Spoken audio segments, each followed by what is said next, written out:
নমস্কার। আপনারা শুনছেন গল্পগুচ্ছ। আজ শুনবেন সাদাত হোসাইনের লেখা মানব জনম গল্পের চতুর্থ পর্ব। চলুন গল্পটি শুরু করা যাক। রাতভর গানের আসর হলো।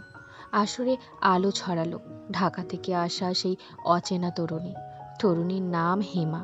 তাকে এই বাড়ির কেউ চেনে না, কিন্তু এ নিয়ে তাকে মোটেই ভাবিত মনে হলো না। বরং সে সন্ধ্যায় দহলিজ ঘরের সামনে এসে দাঁড়িয়ে খুব স্বাভাবিক গলায় তৈয়বউদ্দিন খাঁকে বলল, নয়নের কাছে আপনার এত এত গল্প শুনেছি যে আপনাকে আমার আর অপরিচিত লাগছে না। বরং প্রথমবারের মতো হলেও আপনাকে দেখেই মনে হলো আমি যেন আপনাকে অনেক বছর ধরে চিনি।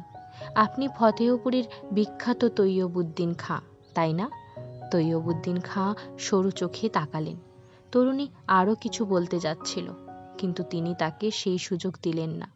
গম্ভীর গলায় বললেন, শহর থেকে আসছো? ঢাকা? জি। অনেক দূর জার্নি করিয়া এই গাঁও গেরামে আসছো। যাও, বাড়ির ভিতরে যাও। এসকান্দার ও খবির খাঁ ভারী অবাক হলো, তবে কিছু বলল না। তরুণী যেহেতু নয়নের প্রসঙ্গ তুলেছে, তার মানে সে তার পূর্ব পরিচিত। কিন্তু এই সময় এখানে সে এলো কি করে? মাগরিবের আজান হচ্ছে। তৈয়বউদ্দিন খাঁ উঠে দাঁড়ালেন। হাতের পাত্রখানা এসকান্দারের হাতে তুলে দিতে দিতে খবির খাঁকে বললেন, এরে ভিতর বাড়ি নিইয়া যা। আর নয়ন কই? নয়নেরে খবর দে। নয়নকে খবর দেওয়া হলো। হেমা উঠানের বাঁ পাশে লিচু গাছতলায় চেয়ারে বসেছিল। নয়নকে দেখে খুব স্বাভাবিক ভঙ্গিতে হাসল। তারপর দুষ্টুমির ভঙ্গিতে বলল, এ কি অবস্থা তোমার? এ কদিনেই তো দেখি সোনা পুড়িয়ে খাঁটি হয়ে গেছে, নাকি খাক? ঘটনা কি? নয়ন জবাব দিল, না। হেমার এমন বহু পাগলামির সাক্ষী সে, কিন্তু তারপরও তার আজকের এই উপস্থিতি ভীষণভাবে চমকে দিয়েছে। নয়ন বলল, তুমি আমাকে চমকে দিয়েছ হেমা? তাই? আমার তো ধারণা তুমি সহজে চমকাও না। সহজে তো চমকাইনি, তাহলে? কঠিনে চমকেছি। হেমা হাসল। কঠিন কি? এতটা দুর্গম পথ পাড়ি দিয়ে এখানে আসা? আমার সত্যিই বিশ্বাস হচ্ছে না। হেমা হেয়ালির ভঙ্গিতে বলল, মনেরে আজ কহ যে ভালো মন্দ যাহাই আসুক সত্যরি লও সহজে। আমার না, কবিগুরুর কথা। কি করে এলে? হেমা চকিতে একবারও চারপাশটা দৃষ্টি বোলালো, তারপর বলল, আমার ইউনিভার্সিটির একটা ফিল্ড ওয়ার্ক ছিল ফরিদপুরের ওইদিকে, সেখানেই এসেছিলাম। তারপর হঠাৎই মনে হলো তোমাকে চমকে দিই। বলে ভুরু নাচিয়ে হাসল সে। নানাজানের সাথে দেখা হয়েছে? হয়েছে। আচ্ছা, বলে সামান্য চুপ করে রইল নয়ন। সে খানিক চিন্তিত। হেমার এভাবে এখানে চলে আসাটা মোটেই ঠিক হয়নি। সে নিজে এতকাল পরে ফতেহপুর এসেছে। এবারের সঙ্গে মায়ের আড়াল হয়ে যাওয়া সম্পর্কটাও যেন তাতে খানিক জোড়া লাগতে শুরু করেছে। কিন্তু হেমার এমন অভাবিত আগমন তাতে বিরূপ কোনো প্রভাব ফেলবে কি না কে জানে। এখানকার কারোরই বিষয়টা সহজভাবে নেওয়ার কথা না। কিন্তু তৈয়বউদ্দিন খাঁর সাথে হেমার দেখা হয়েছে জেনে নয়ন বেশ কৌতূহলী হয়ে উঠল। বলল, নানাজান কিছু বলেছেন? হ্যাঁ, কি বলেছেন? দহলিজ ঘরের সামনে তৈয়বউদ্দিন খাঁর সঙ্গে তার দেখা হওয়ার ঘটনা খুলে বলল হেমা। নয়ন খানিক অবাক হলেও কিছু বলল না। রাতে বহুকাল পর খাঁ বাড়িতে গানের আসর বসল। সেই আসর সকলের জন্য উন্মুক্ত। খাবারের বিশাল মাঠের মতো বিস্তৃত উঠান, লোকে লোকারণ্য। তবে শ্রোতারা যেন খানিক গুটিয়েই আছে। প্রতিটি গানের শেষে রঘুবয়াতির দলকে উচ্ছ্বাস প্রকাশ করে অভিনন্দিত করতে সাহস পাচ্ছে না তারা। উঠানের পূব পাশেই তৈয়বউদ্দিন খাঁর ঘর। অতিরিক্ত কোলাহলে তিনি না আবার ক্ষিপ্ত হয়ে ওঠেন। যদিও তিনি নিজ মুখেই এই আসরের অনুমতি দিয়েছেন, এই ঘটনায় সকলেই উগপদ বিস্মিত ও আনন্দিত। তবে সেই আনন্দের আবডালে চাপা আশঙ্কাও রয়েছে। তৈয়বউদ্দিন খাঁ অবশ্য ঘর থেকে বের হননি। খবির খাঁ শেষ মুহূর্তে আরও একবার বাবার ঘরে গিয়েছিলেন। আসলেই তিনি গানের অনুমতি দিচ্ছেন কি না সে বিষয়ে পুরোপুরি নিশ্চিত হতে চাইছিলেন। তৈয়বউদ্দিন খাঁ অবশ্য আগের মতোই গম্ভীর গলায় বলেছেন, একবার তো বললাম গান হোক। এই ছোট বিষয় নিয়ে এত কথা বলনের তো কিছু দেখি না। সেই থেকেই গানের আসর চলছে। এত বছর পর খাঁবাড়িতে গান করতে পেরে রঘুবয়াতিরও ভারী খুশি। সে বিরামহীন গান করে চলেছে, যেন ভুলেই গিয়েছে যে তার আর সেই আগের বয়স নেই। এক নাগাড়ে 7-8খানা গান গেয়ে রঘুবয়াতি অনেকটাই দমে গেল। গান শুরু করলো তার দোহার আমজাদ মিয়া। কিন্তু আমজাদ মিয়ার গানে শ্রোতারা তেমন খুশি নয়। আসর কেমন ঝিমিয়ে পড়ল, শ্রোতারাও ক্রমশ ম্রিয়মাণ হয়ে পড়েছে। ঠিক তখনই হেমা উঠে দাঁড়ালো। অনেকগুলো হারিকেনের জলজলে আলোর মাঝখানে তাকে দেখতে লাগছে অপূর্ব রূপবতী এক কিশোরী। সে তার গাঢ় হলুদ ওড়নাখানা কোমরে গুঁজে দিতে দিতে আমজাদ মিয়াকে বলল, আমি লোকগান খুব বেশি শুনিনি, তবে আমার খুব প্রিয় একটা গান আছে। আনন্দ আইল গো বালির বিনন্দিত মন, বালির ঘরে উদয় হয়েছে পূর্ণিমার চাঁদ। আপনি এই গানটিতে বাজাতে পারবেন? আমজাদ মিয়া গলা শক্ত করে বলল, পারবো না কেন, অবশ্যই পারবো। আমজাদ মিয়া বাজনা শুরু করল। সেই বাজনার তালে তালে সুর তুলল হেমা। নয়ন অবাক চোখে তাকিয়ে রইল। হেমার গানের গলা ভালো, তা সে জানে, কিন্তু এই অচেনা অজানা অজপাড়া গায়ে হেমার মতো আপাদমস্তক শহরে এক তরুণী যে এই অপ্রচলিত গানে নিজেকে এমন নিবেদিত করে দেবে, তা কি ভেবেছিল? এ যেন অন্য কিছু। সে অপলক চোখে তাকিয়ে রইল। হেমা যেন অনাবিষ্কৃত নতুন কোনো মানুষ। হেমার গান শেষ হলো, কিন্তু কেউ কোনো কথা বলল না, হেমাও না। রঘুবয়াতি কেবল পাশ থেকে উঠে এসে কাঁপা গলায় বলল, মা জননীরে তো চিনলাম না, আপনের নাম কি গো মা? হেমা মৃদু হাসল। হেমা, আগে তো আপনারে কোনো দিন দেখি নাই, খাবারের কুটুম নাকি গো মা? হেমা মাথা নাড়ল। রঘুবয়াতি বলল, আরেকখান গান ধরবেন নি মা? হেমা সলজ্জ গলায় বলল, আমি তো এই গান ছাড়া আর পারি না। একবার ট্রেনের স্টেশনে এক ভবঘুরে বাউল দলের কাছে গানটা শুনেছিলাম। কথা আর সুর এমন অদ্ভুত ছিল যে মাথায় গেঁথে গেল। তারপর বহু খুঁজে বের করলাম, আর তো জানি না। রঘুবয়াতি বলল, আপনি অন্য যেই গান পারেন তাই গান। আপনের গানের গলা ভালো। হেমা খানিক কি ভাবল, তারপর বলল, রবীন্দ্রসঙ্গীত গাই। কিন্তু হেমা কথা শেষ করতে পারল না। রঘুবয়াতি বলল, গান মা, আপনের যেইটা ভালো লাগে সেইটাই গান। হেমা চোখ বন্ধ করে বেশ খানিকক্ষণ চুপচাপ বসে রইল। আকাশের চাঁদ আর চারপাশের হারিকেনের নরম আলো মিলেমিশে তার ফর্সা মুখখানাকে অপরূপ মায়াময় এক বিভায় ভরিয়ে রাখল। হেমা খুব ধীরে দুহাত প্রার্থনার ভঙ্গিতে বুকের কাছে জড়ো করে গাইল, আজ জোছনা রাতে সবাই গেছে বনে, বসন্তের এই মাতাল সমীরণে। উপস্থিত শ্রোতাদের কাছে গান বাজনা বলতে যা বোঝায় তা মূলত রঘুবয়াতির গ্রামীণ লোকগান। তাতে বাজনা বাদ্য যেমন আছে তেমনই আছে দোহাদের শারীরিক নানান কসরত। তারা যেন অকস্মাৎ বাদ্য বাজনাহীন এই গানের তালটা ঠিক ধরতে পারছে না, কিন্তু হেমার গলায় কিছু একটা ছিল।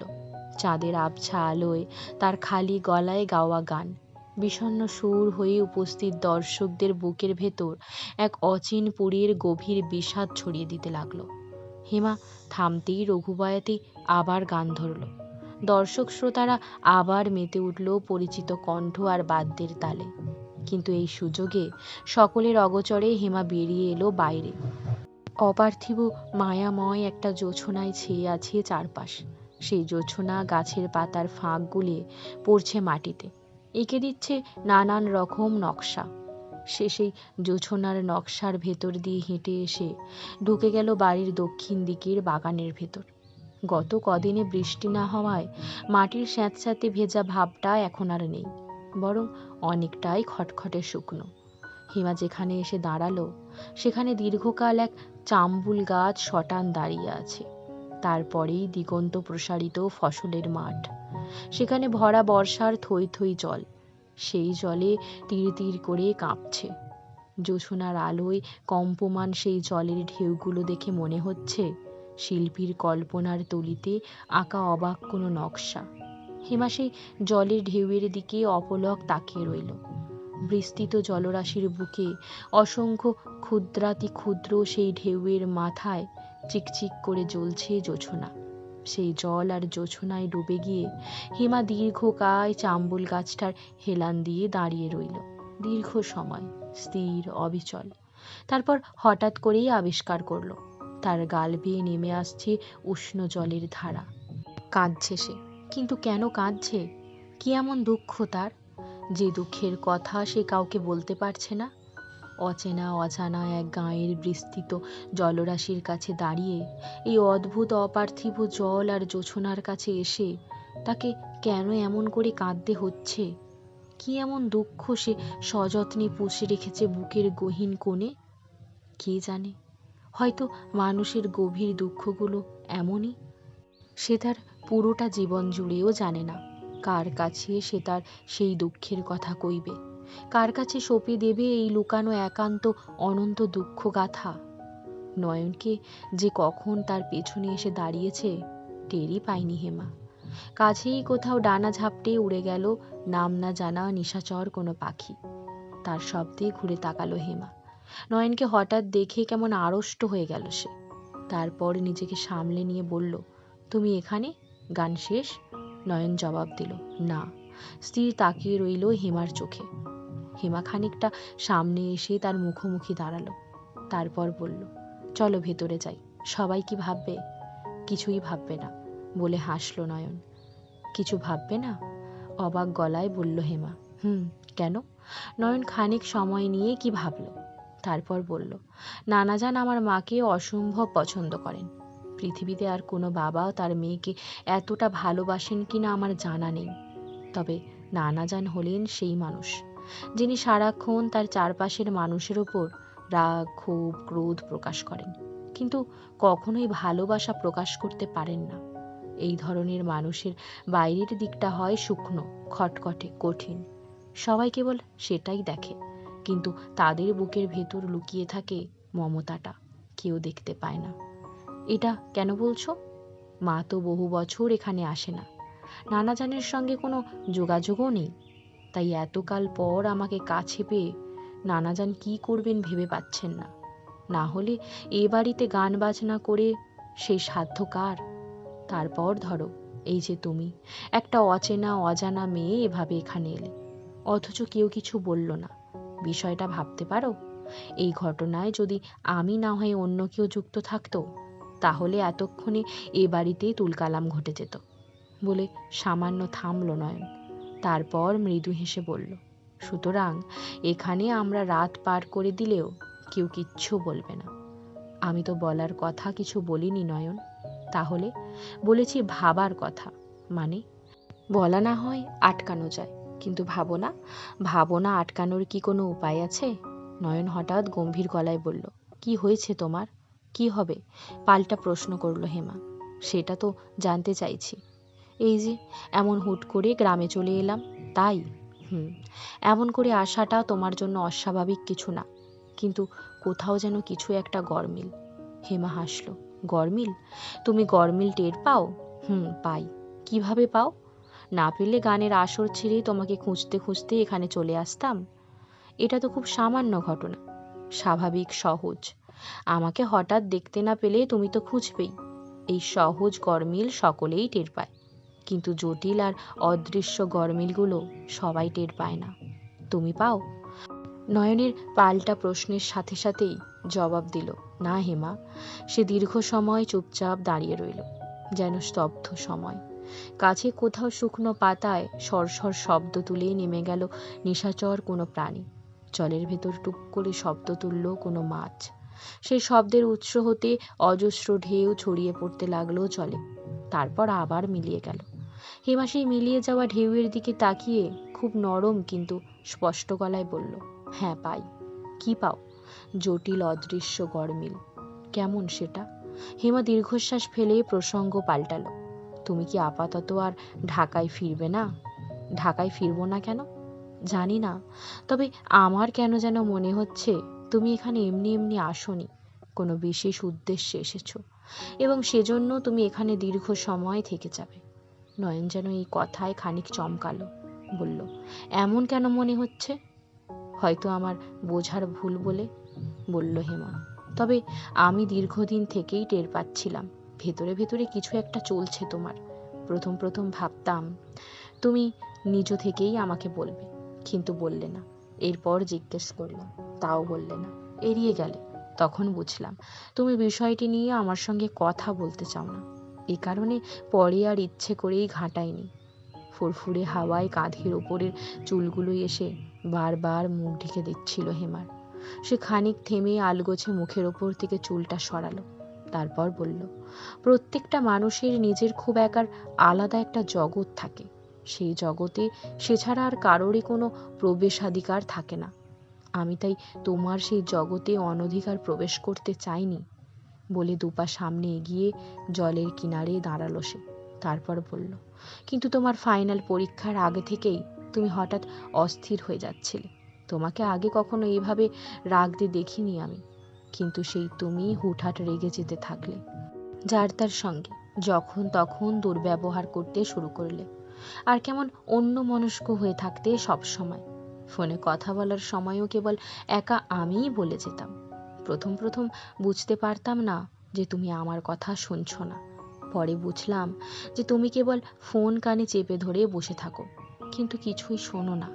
কারণ তুমি তখন অন্য কিছু ভাবতে, আর সেই অন্য কিছুতেই তুমি এতটাই ডুবে থাকতে যে চারপাশের আর কিছু তোমার চোখে পড়তো না।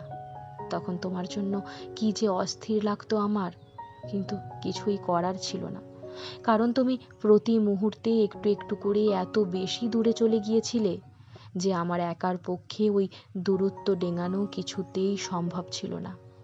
ফোঁস করে দীর্ঘশ্বাস ছাড়ল হেমা। আর তারপর আমাদের সম্পর্কটাই যেন কেমন হয়ে গেল, সংকুচিত হয়ে গেল পরস্পরের জায়গাগুলো। হেমার কাঁধের ওপর দিয়ে নয়ন এক দৃষ্টে তাকিয়ে আছে সামনের বিস্তৃত জলরাশিতে। তাকে দেখে মনে হচ্ছে না সেই পৃথিবীর কোথাও আছে, বরং মনে হচ্ছে সে এখনো ডুবে আছে অন্য কোনো জগতে। ঘুরল হেমা, তারপর বলল, আসলে কি জানো, আমরা আমাদের পাশাপাশি ছিলাম কেবল, কিন্তু কখনোই কাছাকাছি ছিলাম না। অথচ সম্পর্কে পাশাপাশি থাকার চাইতেও ওই কাছাকাছি থাকাটাই সবচেয়ে বেশি জরুরি। এই কথায় চোখ তুলে তাকালো নয়ন, তবে কথা বলল না। হেমাই বলল, কিন্তু পাশাপাশি থাকা তোমার আমার মধ্যে বিশাল এক দূরত্ব তৈরি হয়েছিল। জানো তো, যে কোনো সম্পর্কেই অদৃশ্য এই দূরত্বটাই সবচেয়ে বেশি ভয়ঙ্কর। আমি বুঝতে পারছিলাম কিছু একটা সারাক্ষণ ঘুণপোকার মতো তোমাকে কাটছে। আমি সারাক্ষণ সেটি জানতে চাইতাম, বুঝতে চাইতাম, কিন্তু তুমি কিছুতেই আমাকে বলতে না।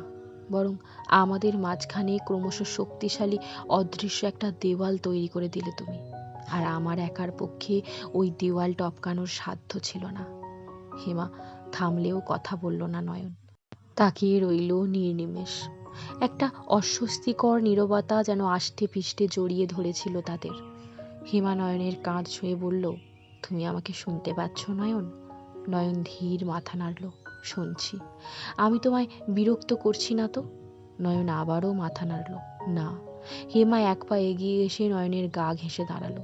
তারপর প্রায় ফিসফিস করে বলল, জগতের প্রতিটি মানুষই তার বুকের ভেতর একান্ত নিজস্ব কিছু কষ্ট বয়ে বেড়ায়। সেই কষ্ট সে আর কারো কাছেই বলতে চায় না, কিংবা পারে না, কারণ সে জানে তার ওই কষ্ট বোঝবার ক্ষমতা সে ছাড়া আর কারো নেই। আর কেউ তার এই অনুভূতি ছুঁতেও পারবে না। হয়তো এ কারণেই হাজার মানুষের ভিড়েও মানুষ আসলে দিন শেষে একাই, তাই না? নয়নের কি হলো কে জানে। সে আচমকা হেমাকে জড়িয়ে ধরল, তারপর কাঁদতে লাগলো শিশুর মতন। হেমা মুহূর্তকাল স্থবির দাঁড়িয়ে রইল। তাকে জড়িয়ে ধরে কাঁদতে থাকা এই মানুষটাকে সে এর আগে কখনো দেখেনি। তার সঙ্গে পরিচয়ের দীর্ঘ 6 বছরেও না। কি এমন গোপন দুঃখ এই মানুষটার? কি হয়েছে তার? হেমা জানে না। তবে সে দুহাতে শক্ত করে নয়নকে তার বুকের সঙ্গে জড়িয়ে রাখল।